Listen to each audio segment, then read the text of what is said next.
So, ladies and gentlemen, it's possible the reason of lower number of audience, some faculties, recently there is a vacancy of dean. It's other possibility, it's much better than other outside of the lecture room. So, anyway, I take video records about the lecture, and if somebody no chance for participation personally, it's possible to replace later.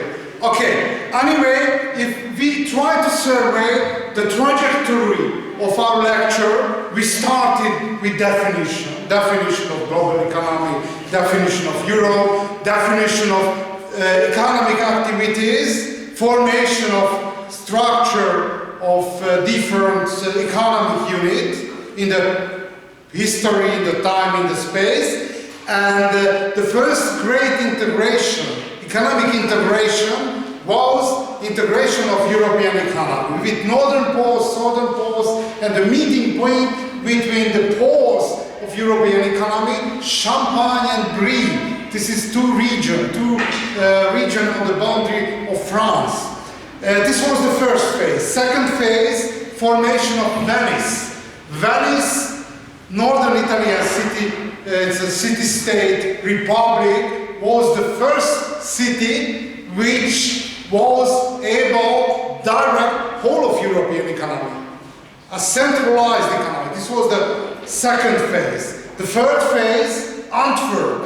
Antwerp, a meeting point between Portuguese and the German merchants. This was the third one. And the fourth, which we analyzed in the last occasion, Genoa. Genoa, a city-state in the northern Italy, similarly like Venice, but Venice dominated whole of trade. Genoa only dominated financial offers. With device of financial offers, organized global economy. First step, Spanish economy, and via Spanish economy, whole of the globalized economy between Americas, Africa, and Europe. And we arrive the fifth phase, formation, final formation, and final deposition of economic pole from southern part of Europe to northern part of Europe, Amsterdam. In the last occasion, we started to analyze the great fortune of Amsterdam. Amsterdam somehow transitioned between city-state like Genoa, like Venice, and the modern territorial and later national state. The second peculiarity, its continued heritage of Antwerp and Genoa, northern pole and the southern pole too.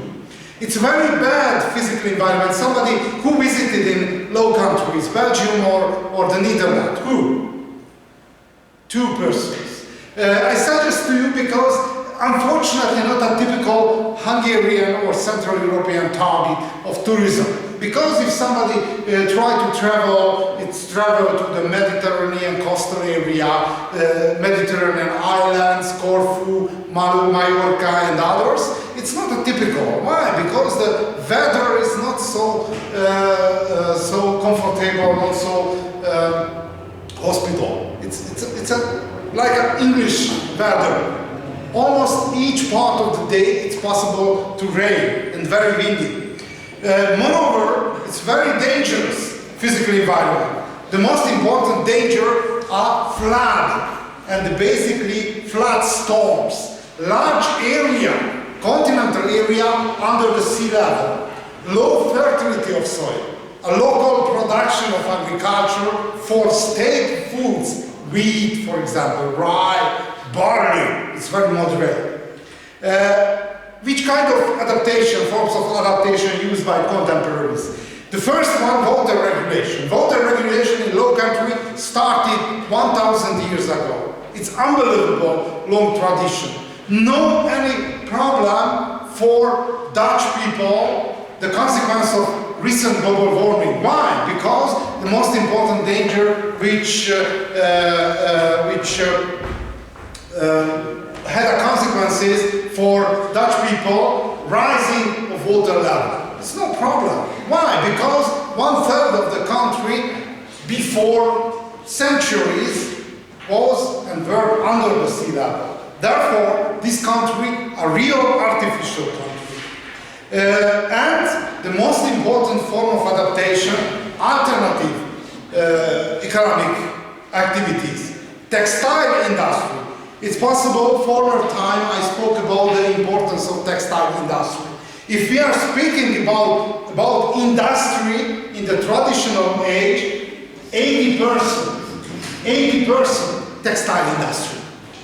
A traditional economy, traditional industry dominated by textile industry.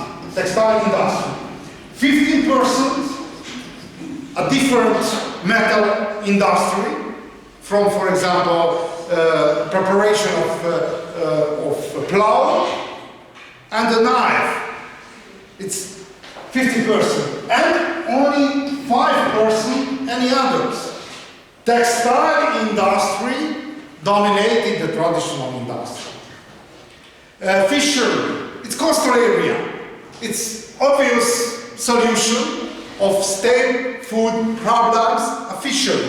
Later I will speak about the fishery, because the fishing and the fishery, this is education, everyday's education for sailors.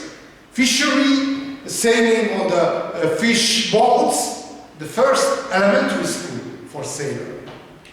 And maritime trade, it's upper school, high school, or university. And very important peculiarity in the last occasion I spoke about, industrialized agriculture. Industrialized agriculture means, not it's industrialized, use the engine, no engine all the time. Industrialized agriculture means agriculture produce no staple foods, no raw material for bread and meat and then no. Industrial, it's named cash crop. In the last occasion I spoke about hope, for example, hope for brewery of beer, for example, flax for textile industry, tulip, flower for representation, for example, and catering and any other, and dairy economy. Look at this picture, this map, sorry.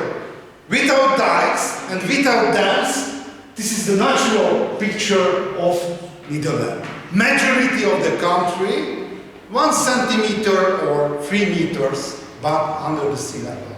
Without dikes, without dams, without water gates, no chance for survival. This is one artificial country. Not by chance, contemporaries, for example, Uštarica, a great voyager of 18th century, wrote in his diary that this country, half of the country, under the water, even in the 18th century. Other article in the journal in the middle of 18th century similarly wrote about the Netherlands. This is a guiding information. Holland is a barren country. It's totally treeless country and no vegetation. It's land floating in water. Sorry. And very interesting, since from the 16th century, Lodovico Guicciardini, it's a voyager of 16th century, the land is low-lying. All the rivers and canals enclosed by dikes, so that they do not flow at the ground level, but much higher. And in many places, one sees with great astonishment that the water is higher than land. It's totally artificial. Physical environment. It's possible, I draw in the last occasion, for example, this is the sea level, this is the dam, and the low area, the technology, flowing back the water after the rain, back to the sea, it's artificial construction. This is the first channel. On the channel, at end of the channel, there is a water windmill. And the windmill moved, activated a water pump, pushed up. The majority of windmill, never used for grinding of cereals, much more water pump. Push up, push up, push up, push up, push up, push up, and finally flow back to the water, to the sea. It's totally artificial construction. Necessary, very, very sophisticated engineering. Some picture about the dunes. It's a natural dam on the water, on the coast, sea coastal area. Very interesting botanical peculiarity in this area, growing one kind of grass which able to use as salt water. The grass which covered the dunes, able to elaborate in the body of grass salt water. And the first step of water regulation, gardening of natural dunes. This was the first step. The contemporaries in the early modern times, 16th and 17th century, named a Dutch miracle or the Dutch secret. Why? Very small area. It's very, very small area. Hungary named a small country, but Dutch Republic less than half of Hungary. Look at 1,500 square kilometers. Moreover, more than 7,000 square kilometers continuously underwater. Therefore, it's very, very small country. But the population is very high. And not only high density of population, but continuously grew. It's very important. Why? Because half of the population live in urban area. It's very important peculiarity of traditional urban area, traditional city, before Industrial Revolution, not able to grow. For example, it's experiment, artificial experiment. We may take one city and close this city, no migration, go and out. This city, in traditional time, should be dying out, totally. The traditional city not able recover, reconstruct itself. Not possible. Urban area able to grow with help of immigration. This data that population of the Netherlands grew from 1 million to 2 million, double, and during 1.5 century long time, it's verification of immigration, great wave of immigration. Netherlands was the most important target of immigration. About the Dutch agriculture I spoke here. This is an industrialized agriculture. Jan de Vries, great economist of history, wrote about the Dutch agriculture. It's a capitalized agriculture. Capitalism, as mentioned by Jan de Vries, capitalism grow out from the soil of Holland, soil of the Netherlands. High farming, very important, high farming. Do you know what means the high farming? It's scientificized farming. Changing sophisticated manner of changing of different plants. Today's first guess in which European area invented high farming. Not in the Netherlands. Netherlands was the second one. Which area, which European area invented the scientificized, sophisticated high farming? Roman Empire? Roman Empire? No? Denmark? They're not Denmark. Not Poland. Sorry? Which European country or area? Northern Italy. Northern area of Lombardy, around Florence, around Venice, around Genoa. Why? Because highly urbanized area, very high the value of arable land, no chance for letting free for grazing land usable arable lands. Therefore, first time invented in northern Italy. The second place of adaptation was the Netherlands, and the third one, England. And in England, during Industrial Revolution, it's sophisticated, invented, for example, fertilizers, moreover, and imported back from England to the continental Europe. But this is the rank list. First Northern Italy, the second one, Dutch Republic, and the third one, England, and from England went back. Okay, high farming. Cash crops. Cash crops mean it's possible to sell on the market and receive a cash, money for that. Flax for textile industry, hemp, textile industry, grape, textile industry, hops for brewery, tobacco, it's for smoking, dye plants, it's very important. Do you know the name of pastel? Pastel. This is a style of painting, pastel. A pastel, a name, one grass, painting, dyeing grass, which able to show the very special color. But this is a grass, a painting, dyeing grass. And created a special branch of painting. Dairy farming, it's a cheese production.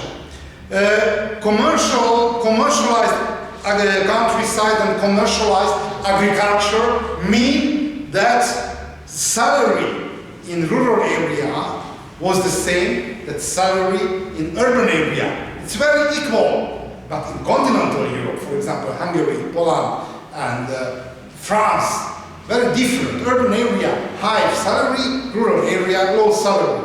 In Netherlands, very equal. Very equal. It's very important regional peculiarity. I spoke about the fishery.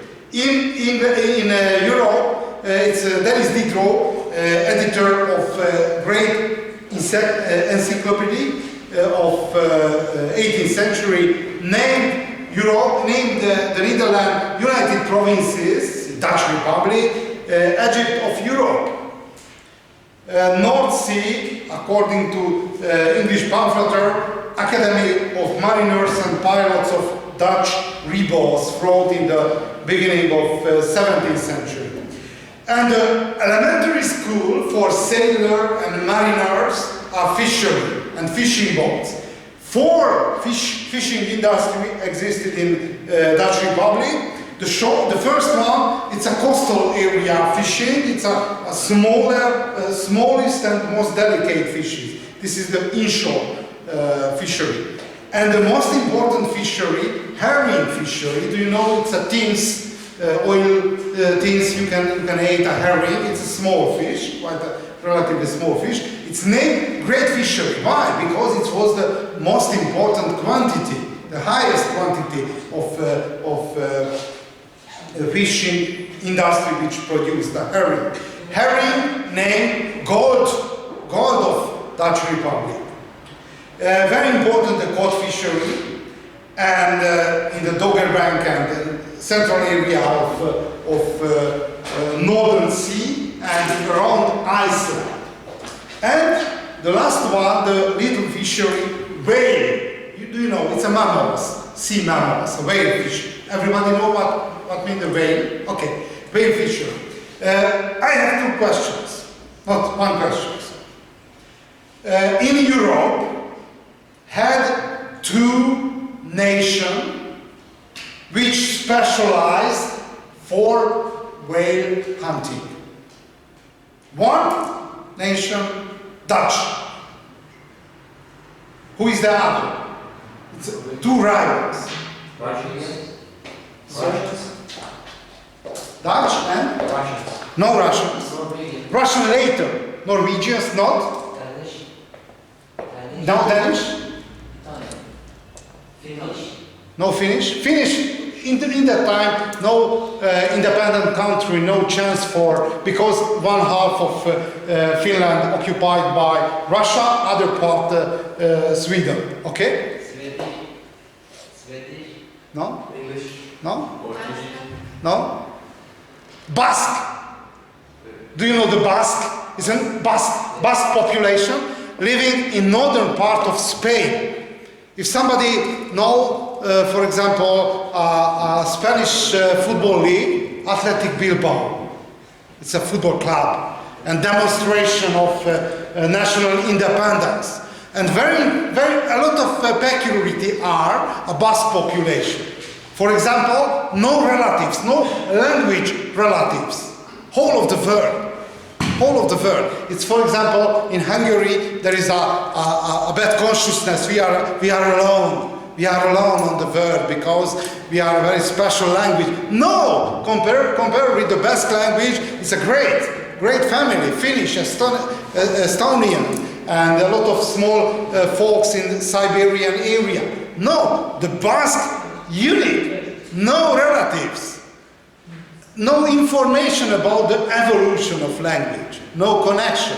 And very interesting peculiarity of the Basque population, specialized to whale hunting. And a lot of innovation. For example, harp cannons. Do you know, it's a harp cannons. It's a firearms, it's blowing to the body of whale, invented by Basque sailor. A lot of innovation of whale hunting. Okay, but not interesting for us. It's a lead fishery. Basically, the physical reason, environmental reason, great success of Dutch fishery, a climate change. Great climate change. Probably I mentioned on the time of analyzing of Great Play in the 14th century, the name of Little Ice Age. Little Ice Age started in the 14th century and closed at the end of 19th century. Which was the most important consequence of Little Ice Age? A global cooling. The climate became colder.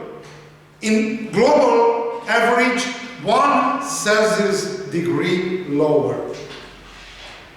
Generally, the global cooling destroyed the capacity of agrarian production. Why? Because vegetation period became shorter, arable land closer. But some area, some situation, the global climatic deterioration improved the condition, physical condition of survival. For example, in the Northern Sea, the fishes of the Northern Sea live on the area of Norwegian Sea. But, in consequence of global cooling, move southward. And the one decay to other. Why? Because for example, body and liver and the vital function of the fish, the temperature of water of sea, it's crucial. And optimal, to my memory, is for herring, 7 Celsius degree. And sea and the global climate became cooler and the fishes moved southward. And in the middle of 16th century, the fishery fleet became unbelievable successful. Unbelievable. The fishes approached very close to the coastal area of Northern Sea. Which is the consequences? Generally, in Europe, famine, shortage, upheavals, regional upheavals, except the coastal area. The feeding of coastal area, unbelievable good. No problem, continuously. And this is the age of great discovery, geographical discovery. And this is the age of colonizing Asian, African, and American countries. And who operate? Sailor, mariner, pirates. And the one group of European population, well-fed, coastal population, which played crucial role in the colonization and the geographical discoveries. In continental area, Germany, Poland, Switzerland, much worse. But the coastal area, in consequence of great fishery, in consequence of the Ice Age, improved. A century of herring between the middle of 16th and middle of 17th century. This is the coldest period of late Ice Age. Why? It's a very small, it's not a real size, it's like my hand. It's a very small fish. Very important to mention, in Europe had 12,000 great vessels, great ships, which is usable for trade and fishery too. From 12,000, 6,000 sailing under Dutch flag. Half of European flag under Dutch. Very small country, but unbelievable large fleet. From 6,000, 1,500 specialized into fishery. It's very large proportion. 12,000 fishermen working on these ships, and year by year, in the golden age of century, golden age of herring, caught 50 to 100,000 tons of salt and smoked herring. This is the background of well-feeding of coastal population. Its name, Dutch called mine, the herring. Not by chance, when England published Art of Navigation, it's very important, it's punished and prohibited sailing Dutch vessels to English harbor, but 3/4 of Art of Navigation wrote about the fishery law. It's shown why important in the early modern time a fishery. Okay, look at the fleet of the Netherlands. Fleet of the Netherlands, I told to you, half of the European fleet, it's sailing under Dutch flag. A little bit less than 50,000 sailors direct these vessels. Very important that former time I told to you, the most important area of shipbuilding raw material, Baltic countries, timber and tar. And the Dutch population monopolized the trade of raw material of shipbuilding. Century of herring I mentioned, yeah, and the most important center of shipbuilding very near to Amsterdam, it's named Amsterdam.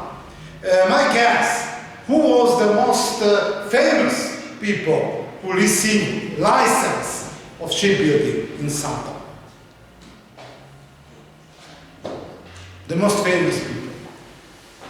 Learn shipbuilding carpenter profession and receive a license official carpenter of shipbuilding. Russian. First Peter I, Tsar of Russia. It's received very quickly because it's a great protection for him, but he traveled to Netherlands and participated in the Greek education of carpenter of shipbuilding. Peter I, Tsar of Russia. It's very famous people and very famous place. Even the Tsar visited and learned in Sardan. And very important, if, for example, a foreign student walking on the street, it's very popular, second-hand clothes shops. Second-hand, because why? Because the Dutch mentality, saving money. And if somebody had something, even ships, there is a second-hand ship market. Second-hand for everybody, for everything. And very interesting, okay, there's some statistical data about the whale hunting. I call your attention, the best here, even the traditional technology, killed more than 2,000 whale a year. A Dutch sailor. And not only the Dutch, same proportion hunted by Basque sailor too. Okay, some picture about the great innovation, fly boats. It's very important. One of the most important activity of Dutch shipbuilding, driving of Dutch ships, much easier. For example, same size, for example, 100,000 tons,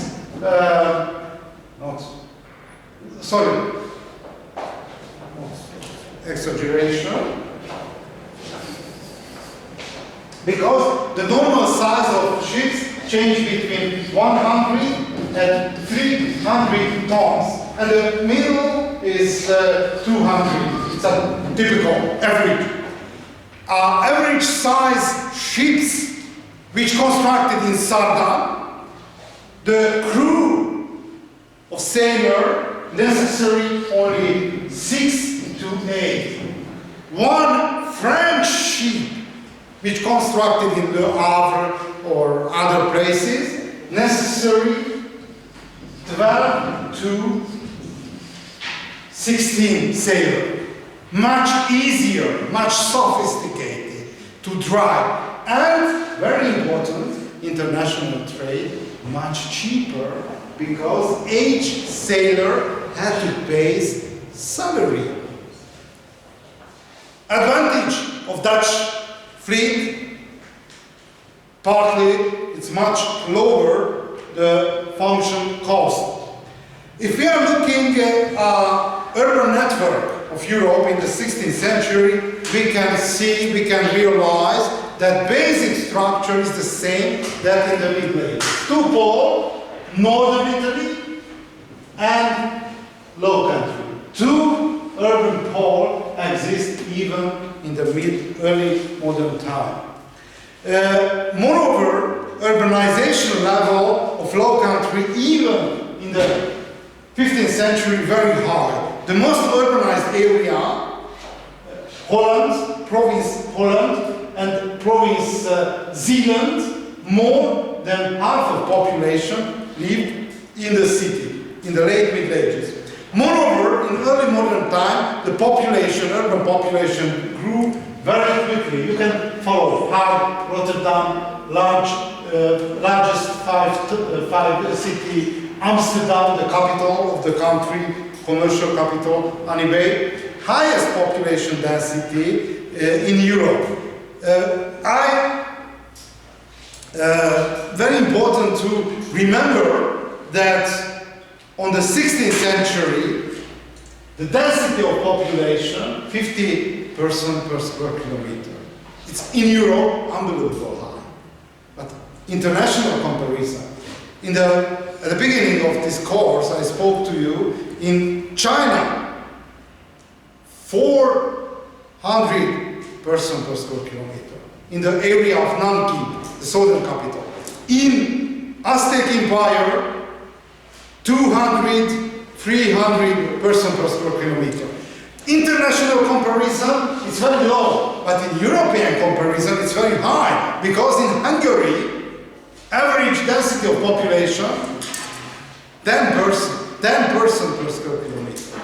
Fifth-fold higher in Netherlands.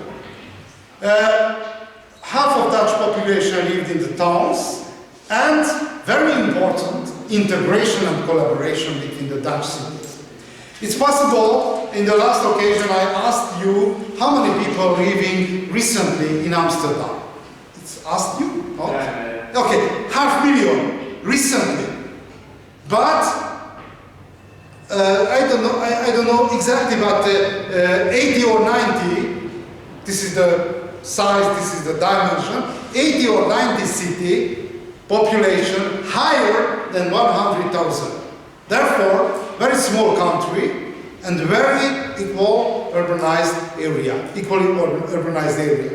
And this was the same situation even in early modern time.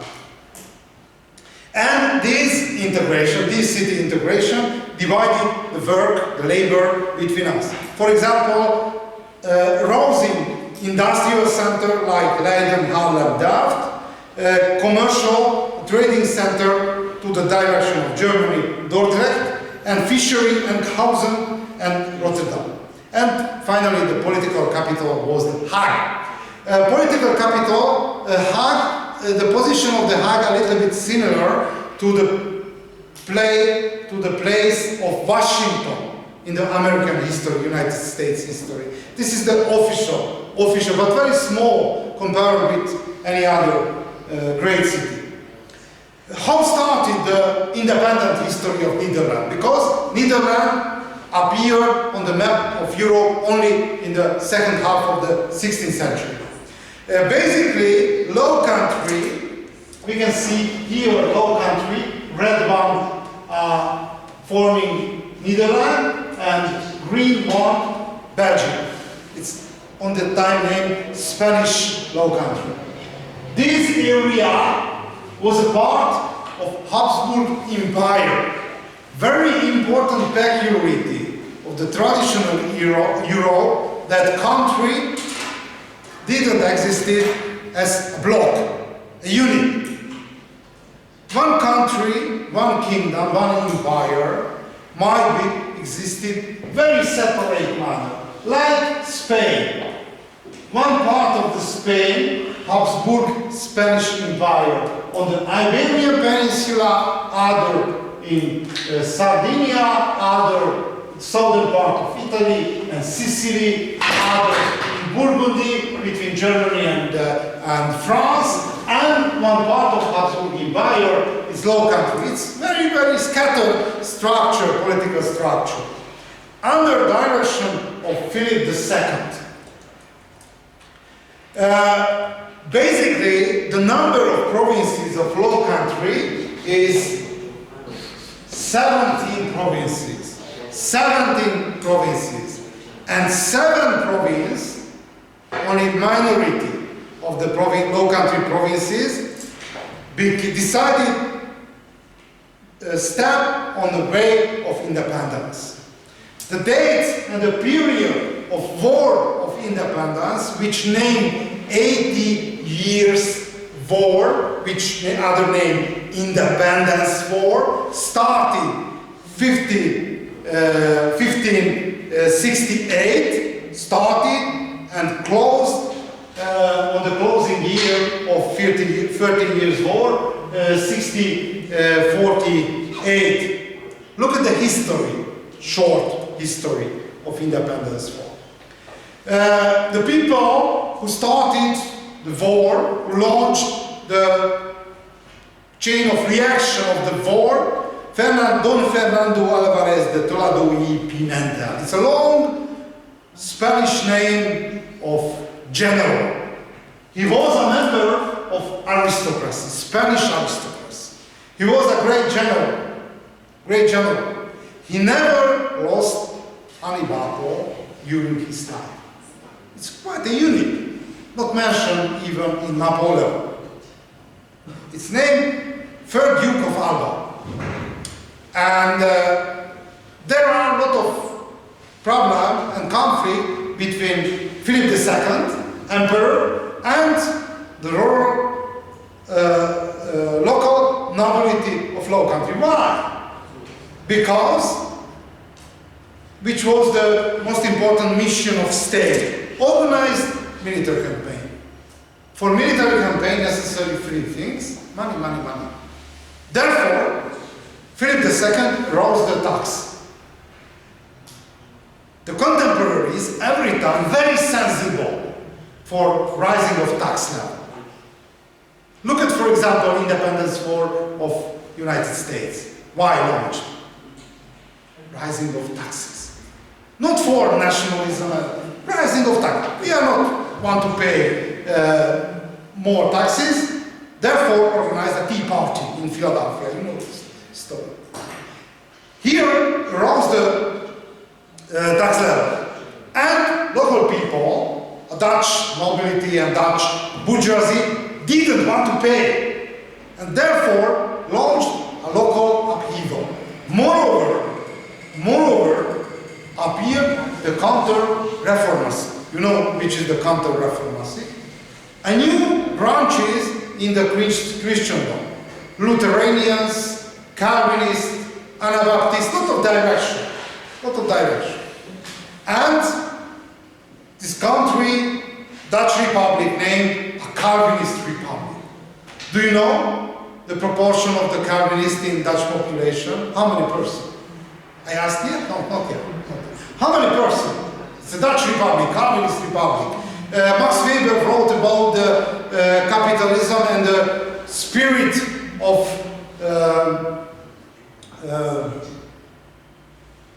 not Calvinism.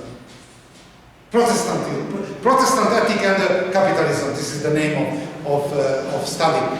How many percent of Dutch Republic Calvinist? Less than 100, of course. How many percent? So we are there. 9? No, this is the same. Very interesting. In the 16th century and recently is the same. It's very statical. Very statical the proportion. No change. The population changed, but did you visit it in Netherlands? It's very interesting. There is a quite close genetical basis. It's a very pale skin and blue eyes, and there is a named cheese-heading. Like a cheese. Everything blonde and blue and no cheese. They're very excited to know why, because organized a great colonies in Indonesia. Okay, I tell you, how many percent in the past and recently do you know number? It's a three slide. 30 or 13? 30. Okay, 30. Half. I think maybe 80. 80? Because it is Calvinist. Yeah, no, Calvinist. Last offer? 90%.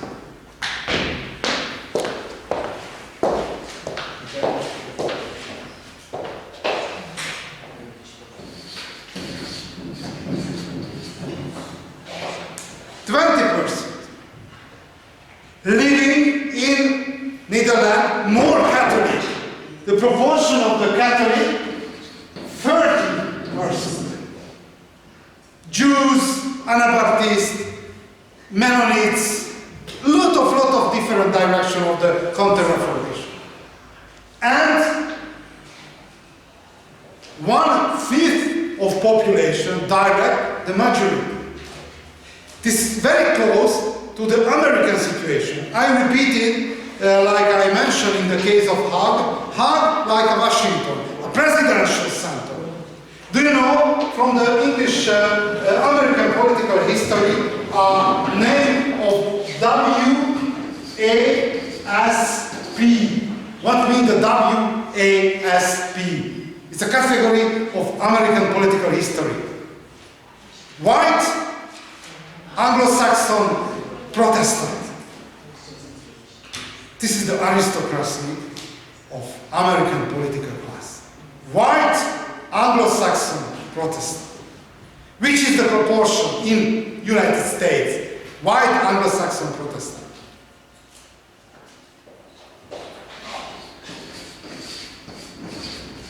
20% historically, and in consequence of Spanish immigration, recently shrunk to 16%. But look at the list of American presidents. Only 2 American presidents who not up for WASP? Who? Obama, but border case. Obama, a border case. Why? Because his father came from Kenya, but his mother, white, Anglo-Saxon, Protestant. And his father traveled back to Africa, and he socialized in white, Anglo-Saxon, Protestant school, elementary school, high school, university, everything. Border case because not white, but half white, half black. Very difficult to, but no typical white. Who was the other?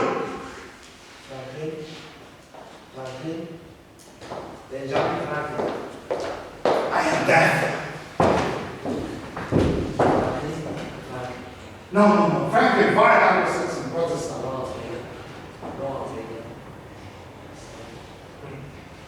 GFK. Kennedy. Which was the problem with Kennedy? Irish Catholic. Why? It's up for this condition. Only two presidents during the long history of United States dominated a small minority. How? But I think Trump is half German. Who? Trump. It's possible, but white, but half Anglo-Saxon and Protestant. It's a border case, it's possible, but to my mind anyway, more closer than Obama, for example, to the white Anglo-Saxon standards. But in the case of United States citizen, each people, there is a small proportion of, for example, Cherokee Indians, 5%. It's a mixture, but dominated, not genetically, but according to community, as a socialization, a white Anglo-Saxon background. And the situation is the same in the case of Dutch Republic. Why? Because in the hand of minority, 20% of Calvinists had majority of fortune. Ship owners, bankers, financial and politicians dominated all of the country, but very tolerant. Without any problem, it's possible to open churches, Roman Catholic churches, even Amsterdam. In Amsterdam had 25 Roman Catholic churches without any conflict. It's very tolerant, but dominated by Calvinist minority. Okay, but before the story, before the great evolution of the Netherlands, arrived as governor of Spanish Netherlands, third Duke of Alba. He's a general, a soldier. And after some discussion, political discussion, called the leader of opposition, Count Egmont, Calvinist Count, and Count Horn to Antwerp for discussion. But, not by chance, the birth year are different, but the death year is the same.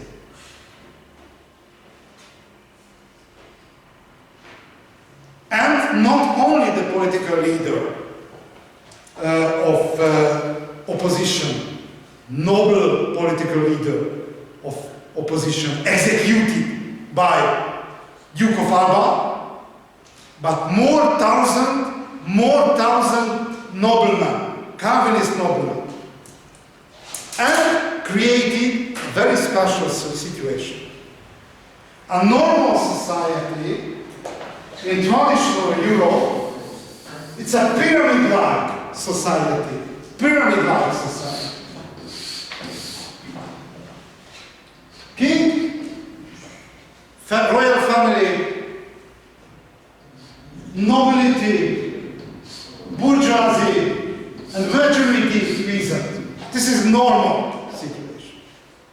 But in the case of Netherlands, happened something which named truncated society. Truncated society. The nobility cancelled. Why? Because nobility was the leading class of society. And the strategy of Duke of Alba truncated the leading class and replacing with loyal newcomers. It solved the problem. But the logic is broken. Why? Because to the place of nobleman stepped a bourgeoisie. It's named regent class. A Calvinist bourgeoisie. It's very rich people. Very rich people. And during the long period of independence war, 80 years long, 8 decades long war, regent class, a bourgeoisie, guided the country and popularized the value of bourgeoisie, which the most important value of the bourgeoisie, rationalism, rational decision, taking effort for aggravation, increasing, growing of profit, benefit. It's not a noble values, basically different ethic. But in low country, cancelling of nobility, the model, the general value based on value, ethical construction of bourgeoisie, Calvinist bourgeoisie. It's very famous night watch, a very famous picture. Recently there is a Rácz Museum, but very important, there is a student of art in the audience. No? No? No? It's very important because the classical concept of artist appeared only in the 19th century. For example, the painter, before the 19th century, no artist, only artisan, like shoemaker, like carpenter, artisan. For example, this picture, night watch, painted by Rembrandt. It's a famous Dutch painter. But the preparation of the watch is generally commercialized. How? For example, night watch, this is I don't know, it's volunteers. It's a troop of volunteers who walked on the, during the night on the street of Amsterdam and try to save the calm conditions. It's which is the recently, which is not a police, not a gendarmerie. It's a civil. How the name is this construction? A Bulgarian, Hungarian. I know. It's a civil guard. Civil guard. It's possible. It's a volunteers forming a civil guard for night watch. And there is a cousin for the civil guard. And Rembrandt, because try to find clients for works, take one paper on the door of cousin of night civil guard. And first line, one people paint on the painting whole of the body. 100 guard, security. Half of body, upper half of course. 70 good profile, in front of the face. 50 garden and profile with little bit covered. 20 garden. And this picture, no artistic construction. You can calculate how many people paid for that. It's basically different logic, not art. It's a profession. It's a profession. And you can calculate how many people paid for painting. And Rembrandt, look at the picture of registered people, gardens, and decided, yeah, it's profitable enterprise and start. It's basically different logic. Because recently we are looking, this is a wonderful. No, it's a work, it's a job. It's basically different. This is the Dutch mentality. It's a rational, trying to increase and rationalize the profit and benefit. It's a long debate. It's possible at the beginning of introductory chapter, yeah, I spoke about a debate about origin of capitalism. Two scholars at the turn of 19th and 20th century discussed about the origin of European capitalism. Werner Zombart, it's a famous urban historian, argued that this is the consequence of immigrants. Very interesting, it's a very old strategy of arguing immigrants. Who is responsible for immigrants? It started even in the 19th century. According to Werner Zombart, the Juden und das Wirtschaftsleben, who founded the capitalism? Jews. No Nazi, it's not before the Nazism, but some part of the European scholar argued it's not European origin. Why? Because the ethical structure of nobility is foreign for the profit-oriented, rational decision. And argued that it's people who had out of ethical system, like Armenians, like Muslims, like basically Jews.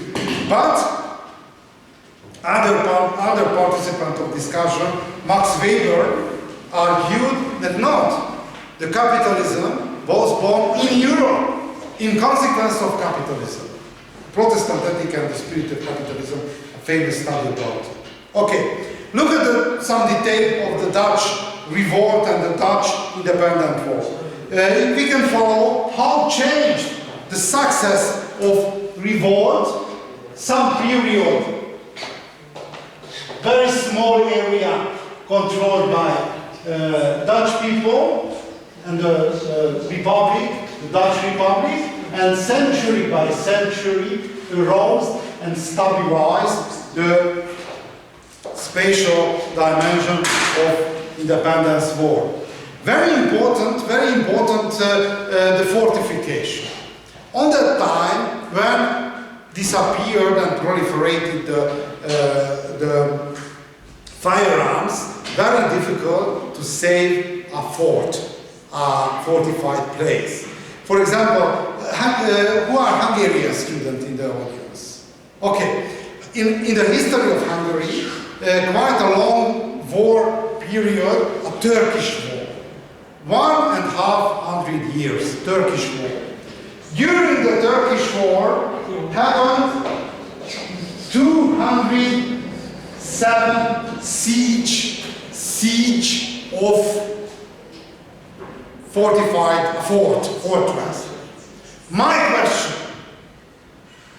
Turkish troops took under siege Hungarian fortress. How many times were successful defense of the fort? How many times? 20. 10? 20. I said 20. 20. First of all, 20. 15. 15. 15.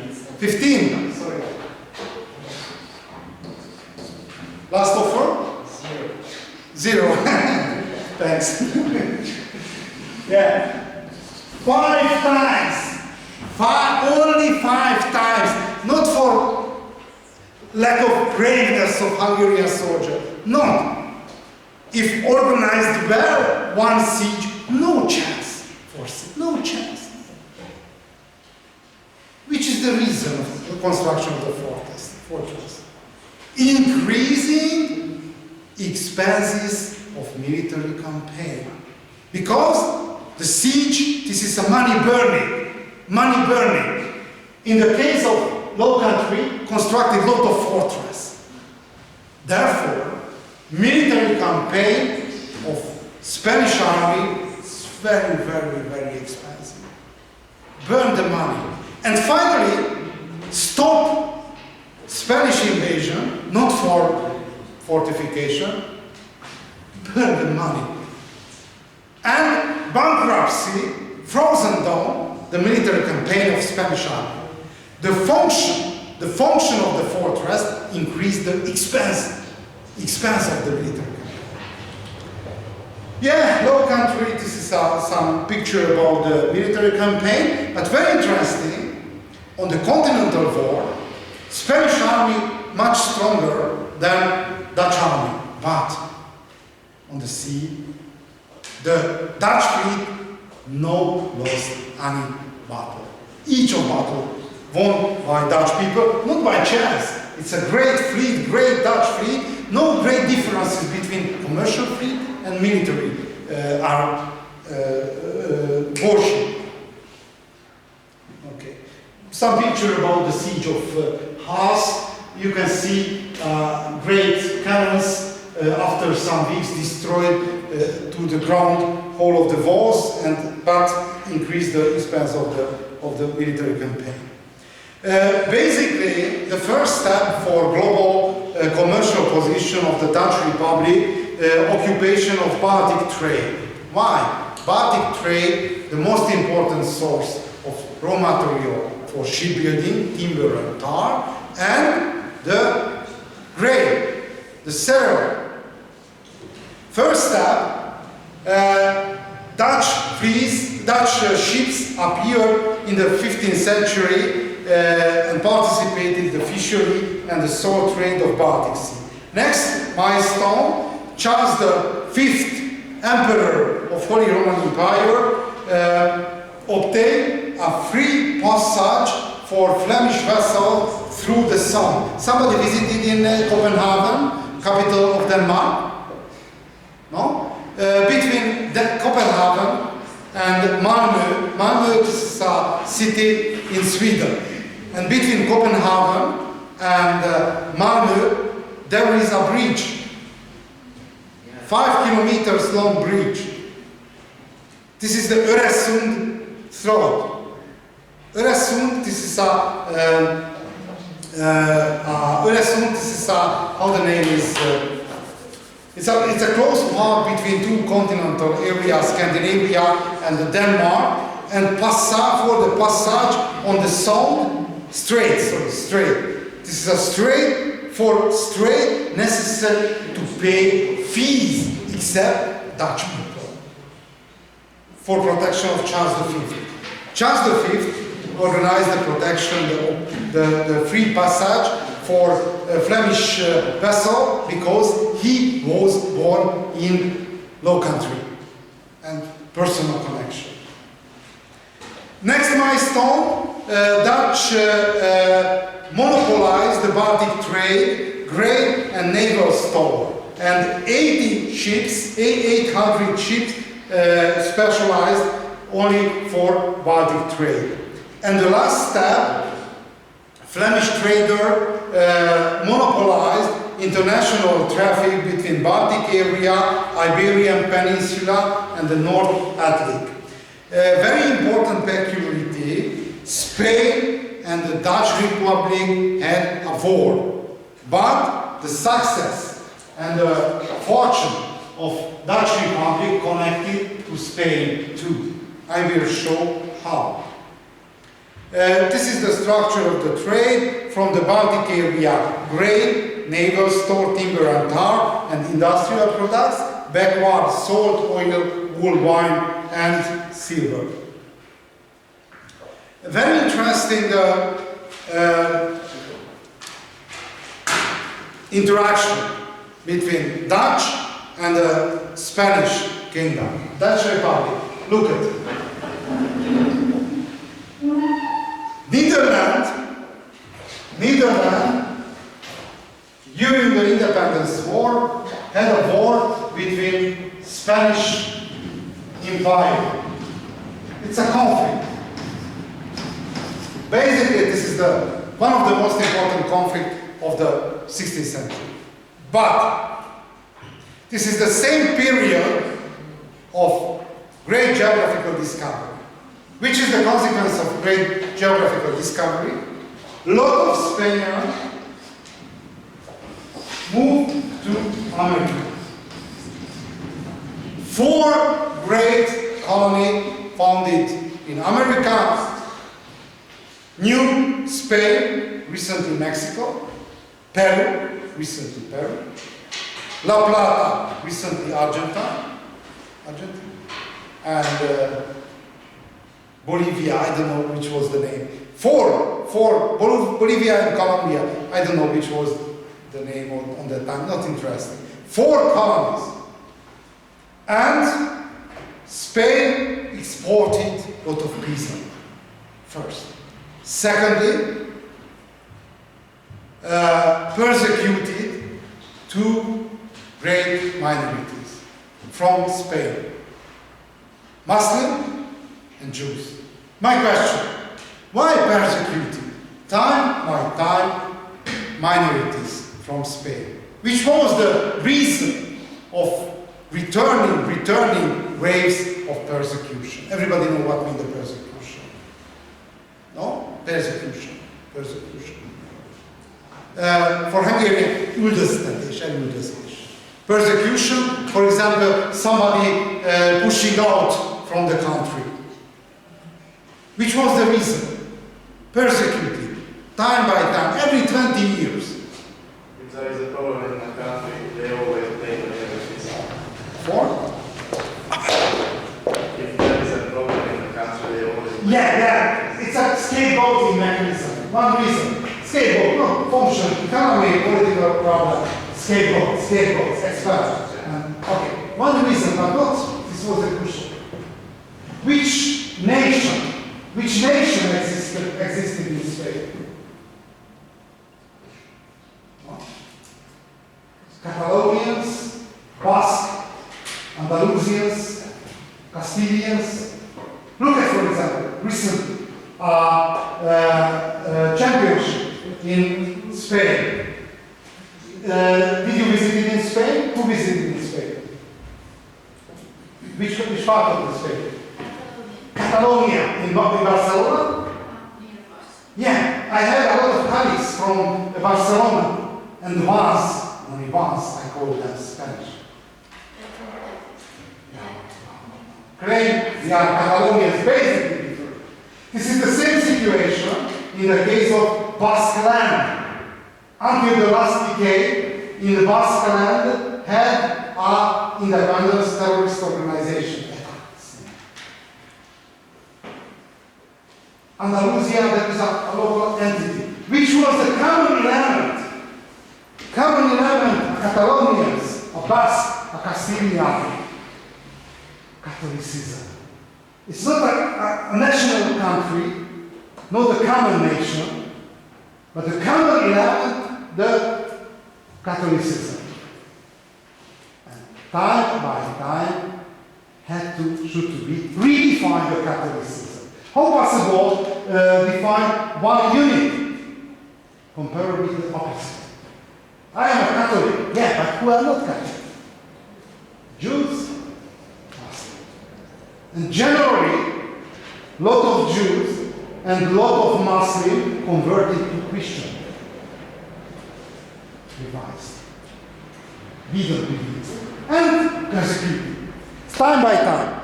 And the consequence of emigration to the America, migration to America and persecution of minorities, Spanish agriculture collapsed. Time by time, necessary to import grain. And who was the most important transporter of grain? Netherlands. Spanish king paid grain, wheat, barley, rye from Netherlands. Was under war. Netherlands, the Dutch people, no problem. Enemy, but paying. Then Dutch trader ships exported grain to Spain. Why? Because agriculture, local agriculture, not able to produce. Spanish king had to pay with silver, precious metal. Unbelievable. Unbelievable situation. A Spanish king financed the independence war of Italy. But no option. Why? Because in consequence of emigration, in consequence of persecution, no local agriculture. Unbelievable situation. If no paying, because time by time arrived Dutch ships and took out the grain bags, didn't pay. Following years, no import and starvation. Therefore, unbelievable situation, a Spanish king financed independence war against himself. Yeah, Spanish army devastated southern country, moreover. This is the picture about the most important direction of cereal trade. But look at the background. This is the commercial trajectory of American silver, which imported from American colonies. You can see it's a Hungarian, but very easy to translate. 11 million silver coins, kilograms of silver imported from America to Spain. And the largest unit moved to Netherlands. Larger than left in Spain. Larger than Italy. This is the map how financed the Spanish king the independence war against himself. Very important peculiarity of development of Netherlands became shelter for refugees. First wave of immigrants were Jews, but very interesting, these Jews came from Spain. But when arrived to Netherlands, reconstructed their identity and named themselves Portuguese. If you visited in Amsterdam, very famous place near to the Waterloo Plain, Portuguese synagogue. Why name a Spanish Jews to themselves? Portuguese. Why? Because this is the time of war between Spain and Netherlands. And for example, a Jewish guy walking on the street and approaching a crowd and arguing that I am Spain, but not that Spain who killed your father and grandfather's grandfather. I'm not so Spain, but I'm a different, I'm immigrant, I escaped. No, change the identity. I'm Portuguese. I'm falsification. Falsify the identity for survival. Jewish people had a great routine for falsification and mitigation. And it's a good example. Change the identity, which is the importance of Jewish immigration. Dutch people had a great practice sailing in Scandinavia, sailing in British Island, sailing at Atlantic Ocean, but no connection to the Mediterranean Sea, no connection. And Jewish trader had a lot of connection, not only in Christian world, but the Muslim world too. And which was the most popular profession of the Jewish people on that time? Translator. Merchant and translator. For example, the most famous translator of Ottoman Empire, sultans, Jewish people. Why? Because it's a normal socialization during the childhood. Live with the relatives in Tunis, learn the Berber dialects. Travel to Anatolia, other part of the relatives, learn Turkish. Travel to Hungary for other minority, learn Hungarian. There is a great network. Why? Because Jewish population on the time, after the destruction of Temple of Solomon, live in minority position. Large network. It's named diaspora. There are two groups of the diaspora of Jewish population. Ashkenazi, it's living in the Christian world, and the Sephard living in the Muslim world. And turn back to the story, a Jewish people became a guiding person of Dutch commercial houses in Mediterranean area. Have developed, knew the language, knew the personal connection, knew the nature of the trade. The second one, Antwerp. Antwerp is a great city. Do you remember Antwerp at the beginning of 16th century was guiding city whole of the European economy. And Antwerp during the independence war took under siege by Spanish army. Antwerp, a bourgeois city, it's a citizen, not so aggressive, brave people. After 1 day siege, capitulated, fight for capitulated. But general of Spanish army, a very kind people, Alexander Farnese, respected short siege and offered the possibility for citizens of Antwerp, if possible to move from the city. Half of rich bourgeoisie of Antwerp moved to Amsterdam. Two advantages. The first, the most important rival of Amsterdam died, and the fortune of Antwerp moved to Amsterdam. Look at the next. Huguenots. Do you know who are the Huguenots? French Calvinists. French Calvinists lived independent status. Independent possibility, tolerating religious practice. For a long time organized a private army, and a lot of regional independence existed. But the basic right of Calvinist independence was the Pact Edict of Nantes. Nantes is a city, famous city of central France. Edict of Nantes, a guarantee was for independence and self-governance of Calvinist community.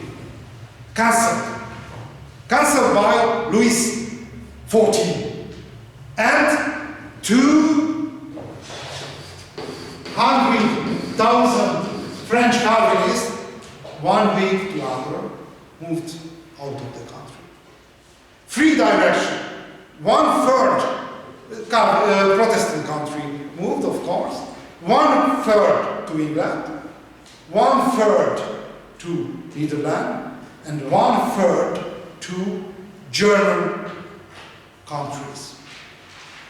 Very important and show well, German area was the most important, the influence of Huguenot immigration. In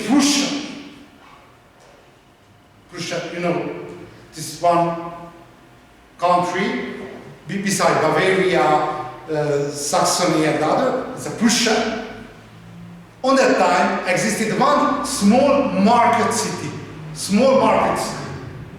It's very moderate level, some thousand dwellers lived in the city, but the great recovery of the city started with Huguenot immigration. The first great building, the Church of Huguenots was. This Prussian city named Berlin. Berlin, before the Huguenots immigration, a very small market city, not important. But the Huguenots launched a lot of other reasons helped the rising of Berlin, but show well which was the importance of the immigration of Huguenots. And finally, the Germans. Germans named Hollandgänger, which was the position and the profession of the Germans. When I stayed in Netherlands, I was very surprised The Dutch people disdain the Germans. You know what means the disdain? Looking down. It's disdain. Why? Because Dutch Republic, Netherlands, for 500 years, much higher living standards, capital, everything compared with Germany. And how mad a German and the Dutch people. A German laborer, low rank job, and servant. Very interesting. Inter-ethnical relation, divorce the relation between Dutch people and the German. It shows well, for example, football. It's quite a general, it's a symbolic space. And I call your attention, the most fearful football match are and were between Dutch national team and the German national team. I remember, for example, the two great players. Do you know the name Rudi Völler? It's a forward of German army, judo. National Elf, national team, and how the name is, he was the coach of Barcelona. Rijkaard. And Rijkaard was a defender, further a forward. And a lot of free match, I remember, received double red card. Because Völler spitting the face of Rijkaard, Rijkaard need the face of Völler. And I remember, after one match, there is a t-shirt change. And the Rijkaard, a German t-shirt, take back to the trousers. Yeah, but in everyday's life, it's very, very bad relation.